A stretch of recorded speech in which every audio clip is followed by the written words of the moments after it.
Hamilton will not, in fact, be back. The Tony Award-winning musical and its production team announced on Wednesday that they are canceling their previously announced engagement at the Kennedy Center, which was slated from March 3rd to April 26, 2026.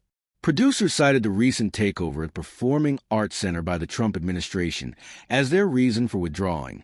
This would have marked the third time Hamilton played the Kennedy Center, including an engagement in 2018 during President Donald Trump's first term. Political disagreement and debate are vital expressions of democracy, producer Jeffrey Sellers said in a statement. These basic concepts of freedom are at the very heart of Hamilton.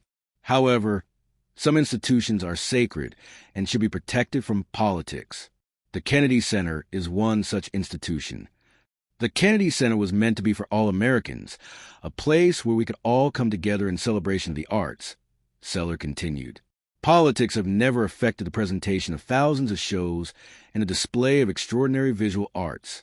However, in recent weeks we have sadly seen decades of Kennedy Center neutrality be destroyed. The recent purge by the Trump administration of both professional staff and performing arts events at or originally produced by the Kennedy Center flies in the face of everything this national cultural center represents.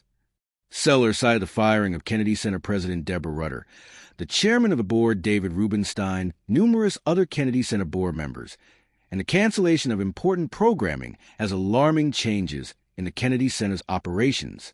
These actions bring a new spirit of partisanship to the national treasure that is the Kennedy Center, he said.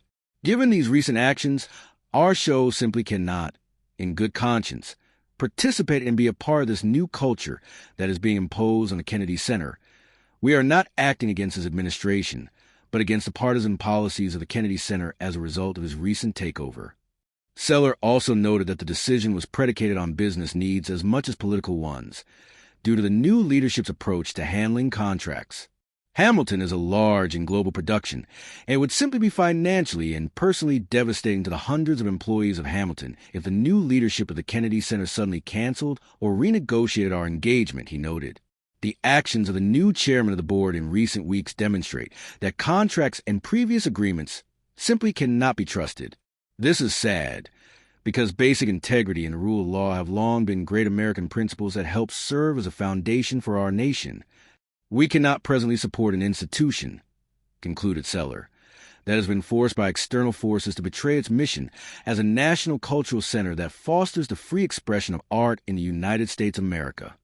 This announcement comes after multiple members of the board, including Shonda Rhimes and Ben Folds, resigned in the wake of the takeover. Issa Rae kicked off a wave of cancellations, nixing an upcoming sold-out appearance at the Kennedy Center. Hamilton premiered on Broadway in August 2015 during President Barack Obama's second term.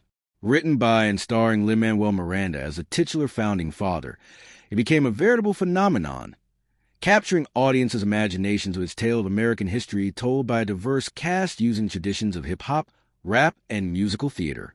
After winning multiple Tony Awards and the Pulitzer Prize, the musical launched multiple international and touring productions. It was filmed, and a tape production featuring the original cast premiered on Disney Plus in summer 2020.